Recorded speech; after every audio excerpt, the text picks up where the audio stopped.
Hello everybody, my name is Aceface. Today I'm going to be testing out a fit for T4 Firestorms, an Ishtar fit, an armor Ishtar fit. And this is a relatively cheap fit, not crazily expensive. The main expense in this fit goes into these two Corelum C-type medium armor pairs. The rest of the fit is pretty straightforward. Reactive armor hardener, damage amplifier, Imperial Navy multispectrum, energized membrane, which is quite a cheap module. Republic Fleet medium cap battery and large cap battery, which are also quite cheap faction modules. Tech 2 Afterburner, Omnidirectional tracking link, and I've not got the script, which I'll get real quick. But we've got some Tech 2 railguns, Tech 2 medium remote armor pair, 4-eye drones, and we're going to be running the Firestorm filament. And the reason we're going to be using the Firestorm filament is I was thinking that, okay, if we're going to do Firestorm, we want to have a good thermal resistance, because in the Firestorm sights, they reduce your thermal resistance a lot. And the Ishtar naturally has more thermal resistant armor than in the shield. And then also, because in the thermal or the Firestorm sights, they buff the actual buffer of your armor, so it's also going to be useful. You know, it's nice to have a bit of buffer for, in the case of Charybdis Tyrannus wrecking shots. And I love exploring fits that are not particularly expensive. I mean, it's still 500 million ISK for this whole ship and fit right here. But it's not like crazily expensive. We're talking a billion ISK right here. T4 Firestorms, they're amazing size to run, because the thing is, if you're able to run them decently, you earn so good ISK. It's always 100% profit all the time, because the filament price is just so little. It's basically no filament cost at all.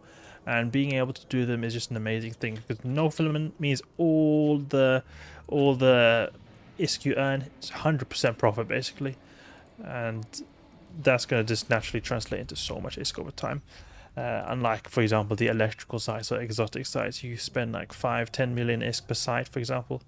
And then another thing I love about the particular T4s is just T4s feels like, oh, that's when the ISK starts rolling in. Like, feel the jump between T3 and T4 feels amazing. So I've done different fits for T4 that has been like pretty cheap, and also being able to earn some good ISK with the cheap filament costs. Another is the T4 Firestorm and Gila I've been using, and then another is Sacrilege for T4 Darks. Darks are also pretty cheap filaments as well.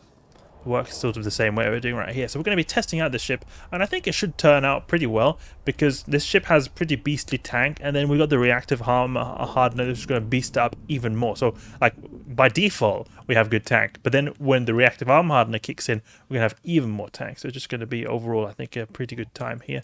Only thing is that because we've got decent tank with like 4 tank modules, you might have a bit of issue with DPS, but still I think 750 DPS is decent DPS.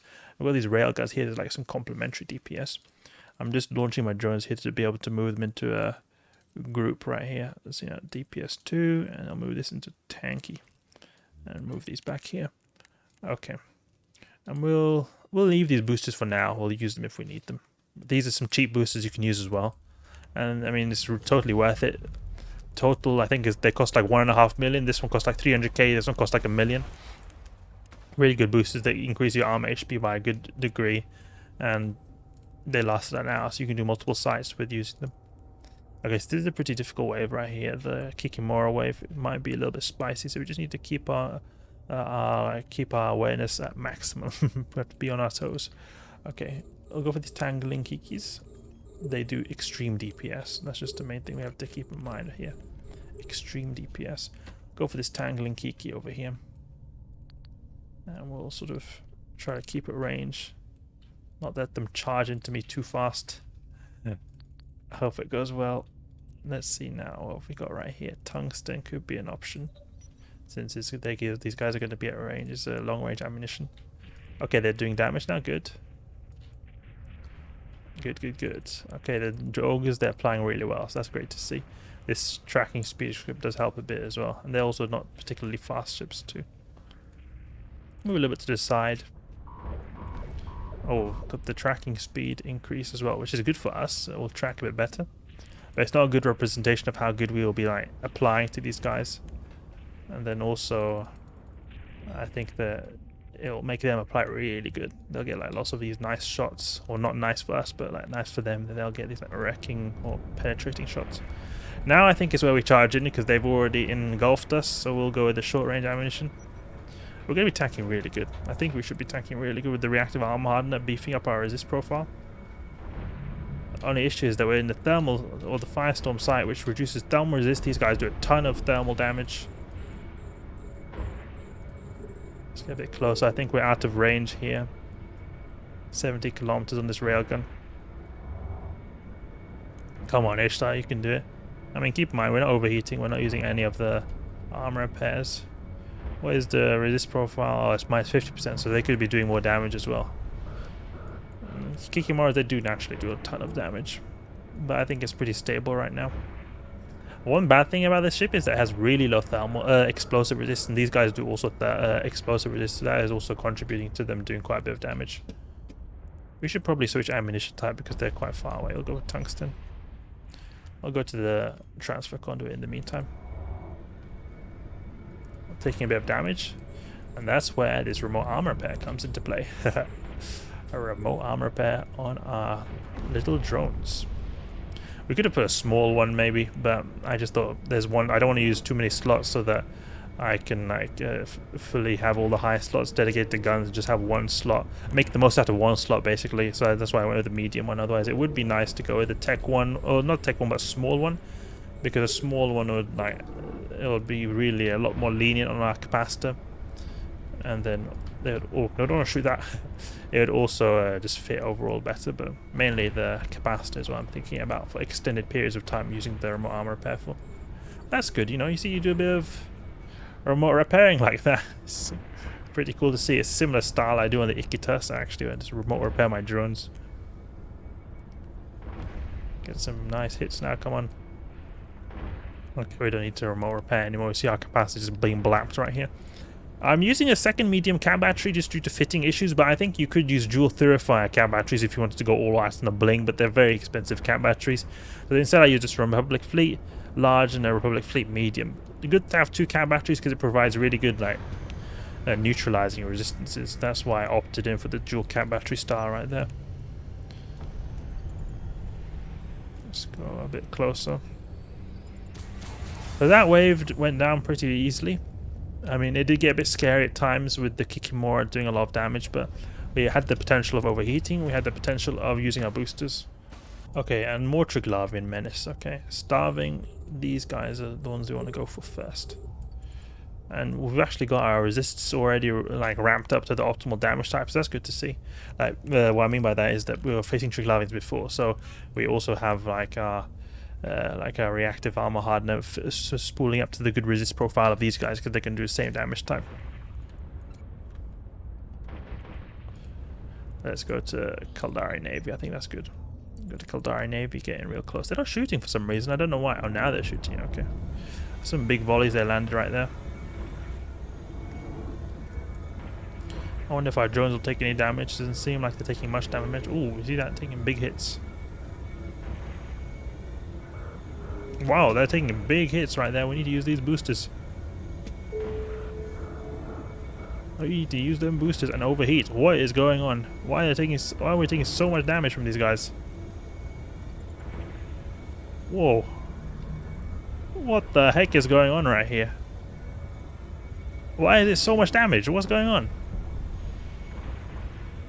The Vedmax going absolutely crazy. What's going on?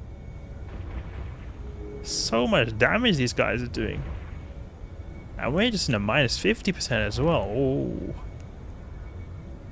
We might be able to make it through just with overheating like this. Where's the resist profile? Okay, resist profile is the same on the reactive. We can't overheat that module anymore. Come on, take out this Vedmac over here. They're doing incredible damage, these guys. Let's just try keeping a bit of range, maybe.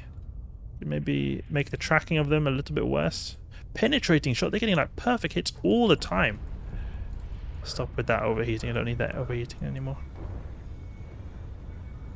Just one of them, because they're ramped up, is doing so much damage. Look at that.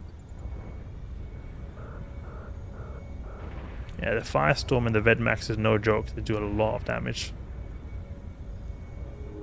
I mean, we're pulling through, but this doesn't feel comfortable right here, so we definitely need more anti-Triglavian resist profile. And I think it's mainly due to this right here.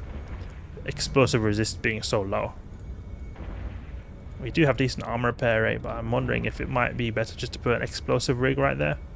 But the auxiliary nano pump we've got is actually pretty powerful, because we've got a thermal rig right here. But then we've also got an auxiliary nano pump as well. And the auxiliary nanopump gives a ton of like total EHP per second, but I'm thinking it might be even better to just go with explosive resist, since we anyway have so low resist, and for these kind of waves it's going to be a big problem. Our module has run out of charges. Let's see, how much resist would we have if we were to remove the auxiliary nanopump? Like, you see that 117 to 98 is a big difference. I can go with the explosive armor reinforcer. I mean, it's only 61, like, it's hardly any difference right there. Oh, okay, it is a bit of a difference from 43. So our default resist is 43. We have 51 right now because the reactive armor or 53 because the reactive armor hardness spooled up. Okay. So we had default 43. Oh, that's actually really trash resist right there. So we could really use something to spice that up a little bit. Okay, Ephialtes room. This should be a good time test, but I don't think there'll be any issue with time right here. Caldari Navy for maximum damage. And get in close. Okay, we've got entanglers. Let's go for this confuser. He's going to make our weapons do a little bit less damage due to application. Not that our little railguns over here do much damage to begin with, but still. Can we maybe shoot the railgun this guy? Or we'll just go for this guy over here. Yeah, there we go. Good DPS. We can even split them up a bit. And move them over here. But those Vedmax, they were pretty crazy. I'm having a hard time thinking of what I could change, but I think the main thing is having that resist going up a bit. Because that explosive resist was non-existent, basically. Could almost replace that rig right there and put an explosive rig instead. It might be better. Oh, drone needs repairs. Drone needs repairs. Drone needs repairs. Logi bro for my drones. It's quite cool. Give him some nice reps right there. That's good. You see him repping up like that. Really cool to see.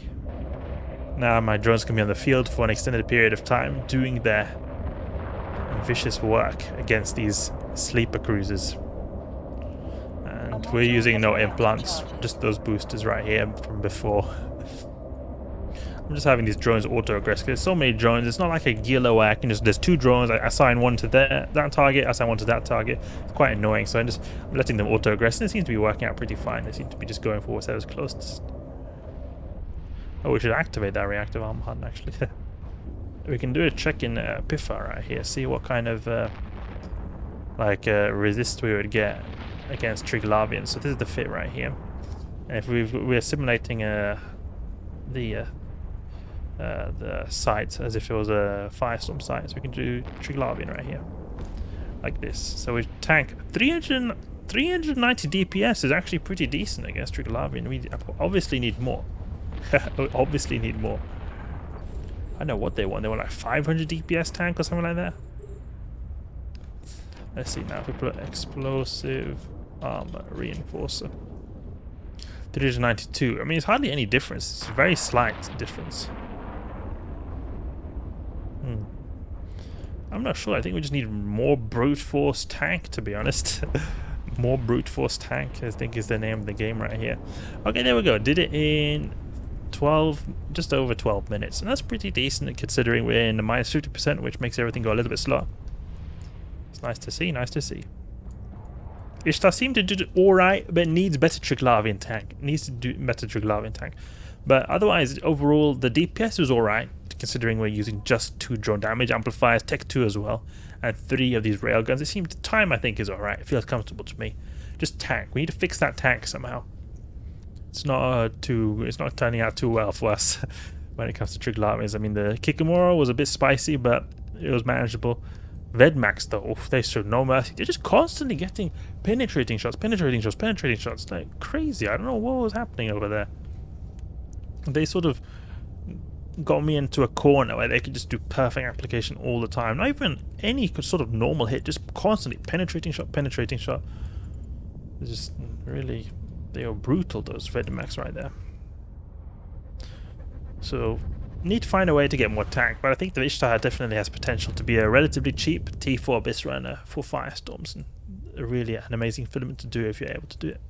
So that's it for now. Hope you guys enjoyed the video. If you did, please leave a like and subscribe. I'll catch you guys later.